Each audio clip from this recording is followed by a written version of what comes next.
Kallis sõber, tervitan sind. Täna vahendame teile Urantia raamatust Jeesuse vestlust ühe rikka Rooma kodanikuga. Nimelt soovis ta siiralt teada, et mida oma suure varandusega peale hakata.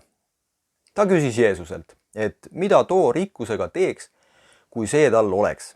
Ja Jeesus vastas talle.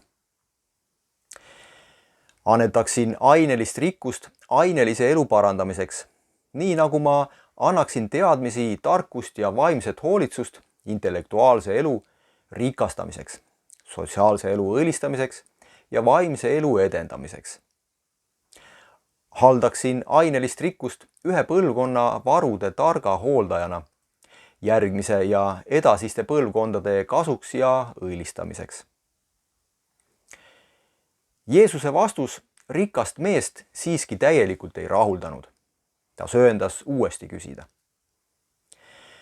Aga mida minu seisusest mees peaks sinu arvates oma rikkusega tegema? Kas ma peaksin selle endale jätma või ära andma? Ja kui Jeesus mõistis, et ta soovib tõepoolest teada rohkem tõde, kuidas olla ustav Jumalale ja täita kohust inimeste ees, täiendas ta oma vastust nii. Mu hea sõber, ma saan aru, et sa otsid siiralt tarkust ja armastad ausalt tõde. Seepärast tutvustan sulle meelsasti oma seisukohti lahenduse leidmiseks sinu probleemidele, mis on seotud rikkusega kaasneva vastutusega. Teen seda sellepärast, et sa küsid minult nõu ning andes sulle seda, ei mõtle ma ühegi teise rikka mehe rikkusele. Annan soovitusi vaid sulle isiklikult. Kui sul on aus soov suhtuda oma rikkusesse kui sinu hoolde usaldatud varasse, kui sa soovid tõesti saada oma kogunenud rikkuse targaks ja tubliks haldajaks, siis soovitaksin sul oma rikkuse allikaid järgmiselt analüüsida. Küsi endalt, kust see rikkus pärineb ja püüa sellele võimalikult ausalt vastata. Ning aitamaks sul uurida oma suure varanduse allikaid, soovitan sul silmas pidada 10 järgmist viisi ainelise rikkuse kogumiseks või kasutamiseks. Esiteks, päritud vara. Selle haldajana peaksid mõtlema varaallikatele. Sul lasub moraalne kohustus varasema põlvkonna seaduspärane rikkus ausalt edasi anda järgmistele põlvedele. Kui oled võtnud sellest praeguse põlvkonna heaks õiglase osa, kuid sul pole kohustust põlistada sinu esiisade ilmutatud ebaausust ja ebaõiglust rikkuse õiglusetul kogumisel.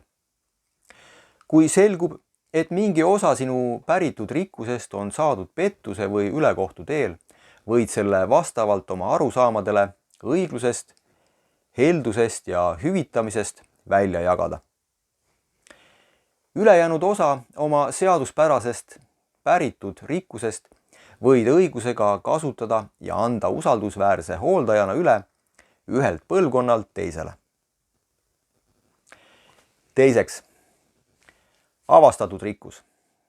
Kõik avastatud rikkuste omanikud peaksid meeles pidama, et üks inimene elab maa peal vaid lühikest aega ning seepärast tuleks tal korraldada nende avastatud rikkuste jagamine nii, et nendega võiks abistada võimalikult paljusid kaasinimesi.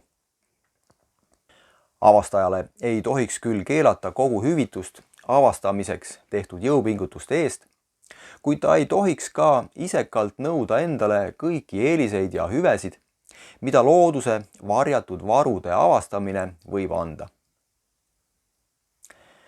Kolmandaks, kaubanduslik rikkus.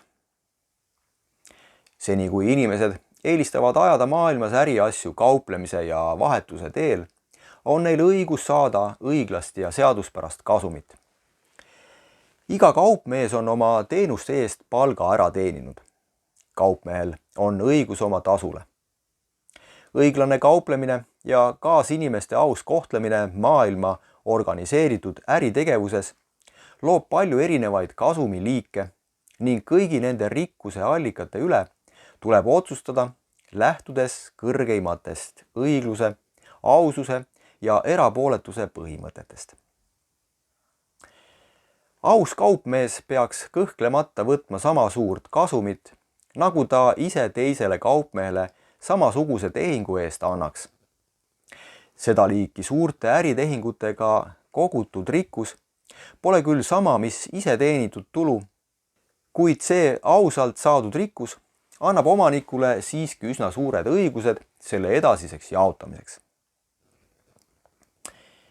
Neljandaks, ebaaus rikkus. Ükski Jumalat tundev ja tema jumalikku tahet täita sooviv surelik ei saa langeda nii madalale, et omandab rikkuse rõhumise teel. Ükski üllas inimene ei püüa koguda rikkust ega koondada endale rikkuse võimu oma ligimeste orjastamise või ebaõiglase ärakasutamise teel. Rõhutud surelike higiga teenitud rikkus on moraalne needus ja vaimne häbiplekk. Kogu see rikkus tuleb inimestele, keda nii on röövitud, või nende lastele ja lapselastele tagastada. Tööliselt töö väljapetmisele üles ehitatud tsivilisatsioon ei saa püsima jääda. 5. Intressitulu. Ausalt rikkuselt on selle omanikul õigus intressi teenida. Nii kaua, kui inimesed laenu võtavad ja annavad, võib laenudelt võtta ka õiglast intressi, eeldusel, et laenuks antud kapital oli seaduspärane rikkus. Puhasta oma kapitali enne, kui hakkad sellelt intressi nõudma. Ära ole nii väiklane ja ahne, et alanduksid liigkasu võtmiseni. Ära kunagi luba endale olla nii isekas, et omandad raha võimuga ebaõiglasi eeliseid oma hädas olevate kaaslaste ees. Ära anna järele kiusatusele oma rahalistesse raskustesse sattunud vennalt liigkasu võtta. 6. Kuuendaks on siis geeniuse rikkus. Kui juhtud oma geniaalse mõttelennu abil rikkust omandama, kui sinu rikkus on tasu sinu leidlikkuse eest, ära nõua endale sellest tasust ebaõiglast osa. Geenius võlgneb midagi nii oma esivanematele kui ka järglastele. Samamoodi on tal kohustusi oma rassi, rahva ja nende leidlike avastuste asjaolude suhtes. Ta peaks ka meeles pidama, et on teinud tööd ja jõudnud oma leiutisteni inimesena inimeste seas. Niisama ebaõiglane oleks geenius kogu oma lisandunud rikkusest ilma jätta. Inimestel ei ole kunagi võimalik kehtestada reegleid ja juhiseid, mis kehtiksid võrdselt kõigi rikkuse õiglasel jagamisel tekkivate probleemide puhul. Kõigepealt pead sa mõistma, et inimene on sinu vend ja kui sa tahad siiralt kohelda teda samamoodi, nagu soovid ise koheldud saada, juhivad õigluse, aususe ja erapooletuse igapäevased käsud sind kõiki majanduslike hüvituste ja sotsiaalse õiglusega seotud ette tulevaid probleeme õiglaselt ja erapooletult lahendama. 7. Juhuslik rikkus. Kui välja arvata õiglane ja seaduspärane tasu rikkuse valitsemise eest, ei tohiks keegi nõuda endale isiklikult rikkust, mis aja ja juhuse tahtel võib talle sülle langeda. Juhuslikku rikkust tuleks võtta nagu teie hoolde usaldatud vara, mida peab kulutama oma sotsiaalse või majandusliku rühma huvides. Selle rikkuse omanikel peaks olema kõige suurem õigus otsustada, kuidas neid teenimatult saadud vahendeid targalt ja tõhusalt laiali jagada. Tsiviliseeritud inimene ei loe kogu tema käsutuses olevat vara sugugi mitte alati oma isiklikuks eraomandiks. 8. Varastatud rikkus. Kui mingi osa sinu varandusest on teadaolevalt pettusega saadud, kui mingi osa sinu rikkusest on kogutud ebaausal teel või ebaõiglaste tegudega, kui sinu rikkused on saadud kaaslaste ebaõiglase kohtlemise tulemusena, tagasta see vääralt saadud tulu kiiresti nende õiglastele omanikele. Heasta kõik ja puhasta nii oma vara igasugusest ebaausast rikkusest. 9. Usaldusfondid. Ühe isiku rikkuse hooldamine teiste kasuks on püha ja pühalik kohustus. Ära sea seda usaldust ohtu. Võta sulle usaldatud varast endale vaid nii palju, nagu iga aus inimene sul lubaks võtta. Ja 10.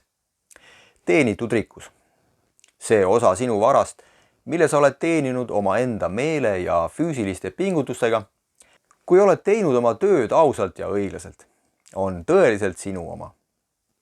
Mitte keegi ei saa eitada sinu õigust omada ja kasutada seda vara nii, nagu sa ise paremaks pead, kui selle õiguse kasutamine ei kahjusta sinu kaasinimesi. Jeesus lisas veel. Ja kui sa, mu sõber, soovid siis olla Jumala ees ja inimeste teenimiseks oma suure varanduse ustav ja õiglane haldaja, peaksid oma rikkuse jagama ligikaudu neisse 10 suurde rühma ning haldama iga osa vastavalt õigusreeglite, erapooletuse, aususe ja tõelise tubliduse targale ja ausale tõlgendamisele. Ehkki Jumal taevas ei mõistaks sind hukka, kui sa küsitavates olukordades vahel eksiksid sureliku elu ebaõnne all kannatavate ohvrite kasuks, suhtudes neisse halastuse ja omakasu püüdmatu hoolitsusega. Kui sul tekib ainelistes küsimustes erapooletuse ja õigluse suhtes ausaid kahtlusi, otsusta nende kasuks, kes on hädas, soosi neid, kes õnnetult kannatavad teenimatute raskuste all. Õpetussõnade öeldud, manitses Jeesus rikast kodanikku veel järgmiselt. Manitsen sind, et sa võtaksid seda vaid kui isiklikult sulle antud nõuannet. Ma räägin ainult enda nimel ja vastuseks sinu kui teadmiste himulise sõbra küsimustele. Vanutan sind, et sa ei hakkaks teistele rikastele inimestele õpetama, kuidas neil tuleks oma rikkusesse suhtuda. Selline sai siis tänane jutt. Loodan, et see oli teile huvitav ning te jagate seda ka oma sõpradega. Tõde, ilu ja headust. Kohtumiseni!